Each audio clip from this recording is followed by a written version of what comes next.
Well, with us this morning to review the papers is National World Cities Editor-in-Chief Nancy Fielder, as well as broadcaster Pete Price. Glad to have you back with us, guys. Well, let's get straight to it then. Pete, you picked out the Daily Mirror, their headline, Bully and Whinger from inside the papers. Talk to me about that. Every single newspaper is doing this story. What is bullying? What is bullying? I wonder how these civil servants would have coped with Churchill and coped with Harold Wilson and prime ministers like that and people like this. These guys are running a country, and right or wrong, and I'm no lover of him or any shape or form, but when Labour get in, they'll have the same problems. Do the civil servants want to sack all the MPs and get rid of them all and run the country themselves? If they wanted to change their job, don't go into journalism. Civil servants, don't go into journalism because you'll be bullied to death. Don't go into television. Well, don't go into the real world. It's interesting, isn't it? Really interesting, because there are many ministers with a high-ranking position over many years who haven't been accused of bullying. So I wonder, Nancy, what's different with Dominic Raab here? And you picked out the Daily Telegraph because what they're focusing on is the fact that it was plans in Spain that scuppered him in the end. That's right. So the problem that the report actually found was the way he dealt with an ambassador who was going against what the government had said by all accounts. All the allegations say the government line was there were no sort of Spanish boots on the ground allowed in Gibraltar, and this ambassador was kind of negotiating in the background that they were allowed. Now, that is absolutely categorically wrong. But the way you deal with that surely doesn't have to involve abusing people. It doesn't have to involve bullying and shouting at people. If you can't lead your team and get the best results out of them because they want to do something the right way and because they understand that they've done something wrong, you're actually a bad leader.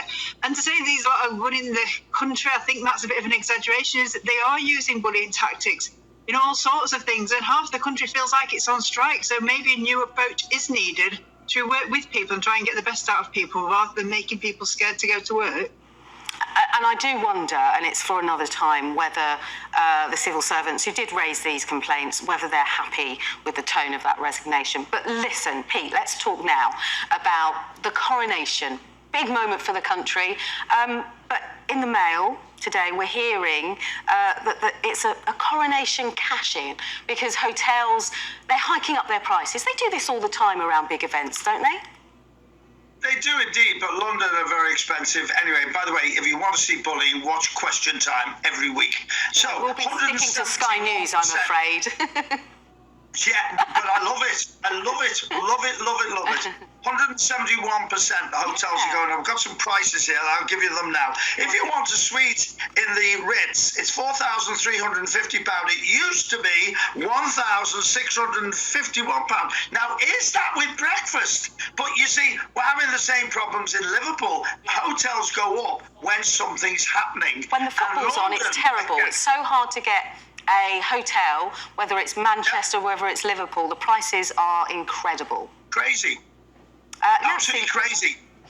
Nancy, let's talk about this article in the Times about maternity cover-ups. Yeah, so this is a really interesting interview in the Times. It's looking at sort of all the scandals we've had in the past. It's looking at sort of the most recent one in Nottingham.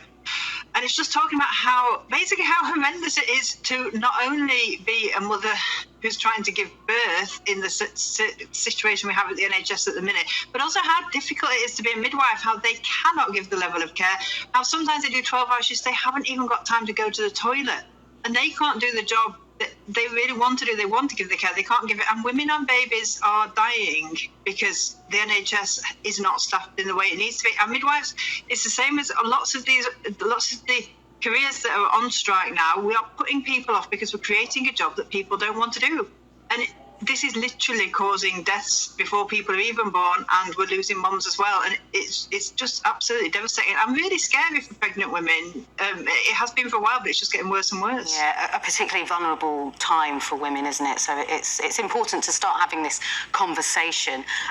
Pete, we've spoken about hotels, but I imagine what a hotel would be, the cost during Eurovision, because you've picked up on this story. In your hometown, Eurovision is coming to town. Have you got a ticket? No, I'm working on that night, so I've not got a ticket. In fact, I'm working for 10 days up to it.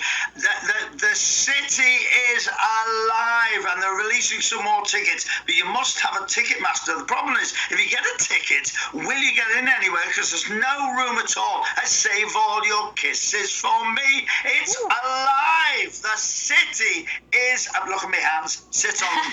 It's absolutely fabulous. I can't tell you what's going on. So more tickets are being released. Excellent. I hope that people don't put them on eBay, which was very naughty last time, because there's some great fans that want to pay normal prices. Nancy, will you be watching? Will you be having a Eurovision party? Absolutely. I mean, we've got Liverpool World, and they're all over this. They're loving it. Every journalist in the country wants to get a ticket to be working on that, but actually working in Eurovision. So it's sad that Pete will be locked in his studio. Oh, both of you, thank you so much. It's been such a pleasure to have your company. That's Nancy Fielder and Pete Price. Thank you so much. Have a lovely Saturday. Okay, still to come on Sky News Breakfast. Former Deputy Prime Minister Dominic Raab accuses activist civil servants of forcing him out of office. We'll have all that and your sport still to come after the break.